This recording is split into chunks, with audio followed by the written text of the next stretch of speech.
NCAA basketball totals for Wednesday, November 30th. Be sure to check out SBR for all the sign-up bonuses. All the sports books are there, all the numbers. Be sure to check out SBR. We got 4 games on the card today. Again, we also have our NBA segment out there as well, so be sure to check that out. Let's jump right in. Some really great matchups. Huge card. We just have 4, though, for our totals because we just simply can't cover them all. First one up we got is Purdue and Louisville. Odds makers have it at 140.5. I'm going to go under the 140.5. Louisville's been playing tremendous defense. They'll be challenged today against a good Purdue offense and Matt Painter. Right now, Purdue's averaging 84.8 points per game, but Louisville's allowing just 56.8. That ranks 5th in the country. And Louisville, they could score. They're averaging 75 points per game, but Purdue, they're allowing just 67.2. So 2 good coaches here in Patino and Painter, 2 good defenses. You got Louisville, one of the best defensive teams in the country statistically. They're allowing opponents right now just 23.9% from beyond the arc. They're ranked 3rd in the country. That's going to be crucial against a Purdue team that shoots over 41% from distance. But it's at Louisville, so I think they're going to be able to defend them well enough.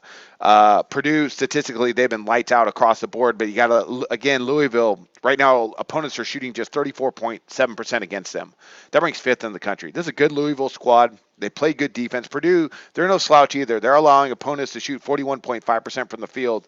Not great, but Louisville, not really a super efficient offensive team, averaging just over almost 41% across the board in their overall shooting. So I'm going to go ahead. I'm back under the total on what I think is going to be a little bit more of a defensive battle.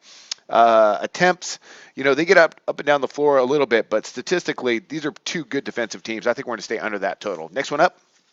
Looks like a fast one. We got Washington, TCU. Oddsmakers have it at 161 now. They just played to 173 in a tournament just the other day. So it's a matchup again for them. But I'm going to back under this 161. Now, this is at TCU. It's Washington's first true road game. And although these teams do go pretty fast, I like Jamie Dixon. He's a good coach right now. TCU is playing some pretty good defense.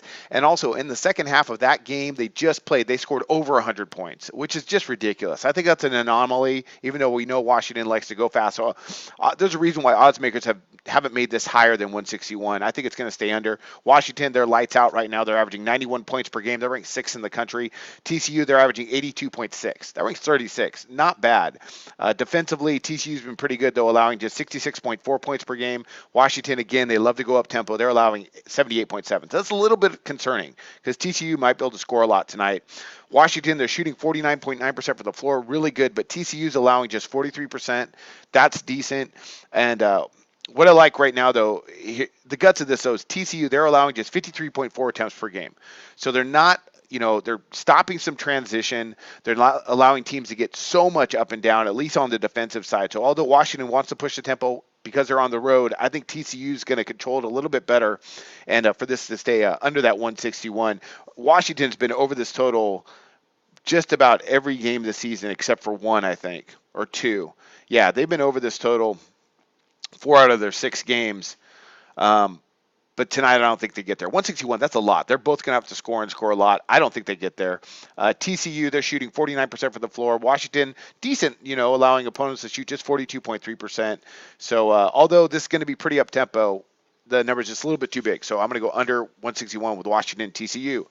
Next one up, North Carolina, Indiana. This is going to be our only overplay for the day. I'm going over the 163. I think this is going to be 2 teams that could go fast and score. You got North Carolina. They've been awesome. They're averaging 91 points per game. Indiana's averaging over 88. Defensively, they both are allowing just under 70, but the tempo is unbelievable. We got North Carolina, they're averaging almost 65 attempts per game, and they're giving up almost 65 attempts per game. And then Indiana, we know they go fast.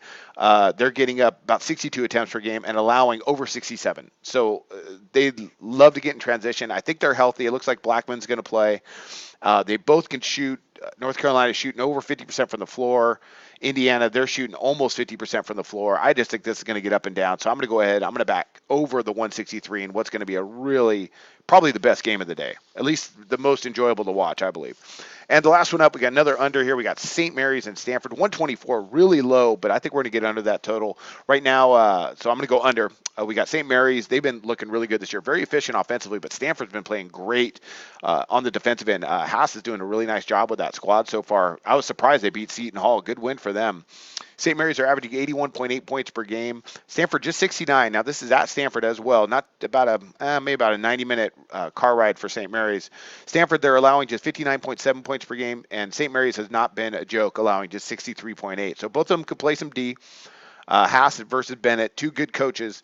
St. Mary's has been lights out, and from the interior extended, shooting over almost 63% on their two-point shots. That ranks first in the country, but Stanford's allowing just 42.3% on opponent two-point shooting. And again, they are at home. As well as Stanford's allowing just 20 field goals made per game. That ranks 11th in the country.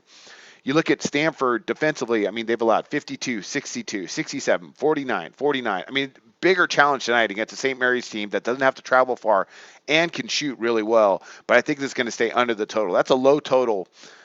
But, as well, when we get to the tempo, St. Mary's, they're allowing just 52 attempts per game. Stanford's allowing just 54. So I don't think they're going to get to that 124. This is going to be a really hard-fought game, but I think it stays under the 124. Quick recap. Here we go. We got Purdue, Louisville, under the 140.5. Washington, TCU, under the 161. North Carolina, Indiana, over the 163. And St. Mary's, Stanford, under the 124. Those are our NCAA basketball picks for totals. I wish you luck on your picks today.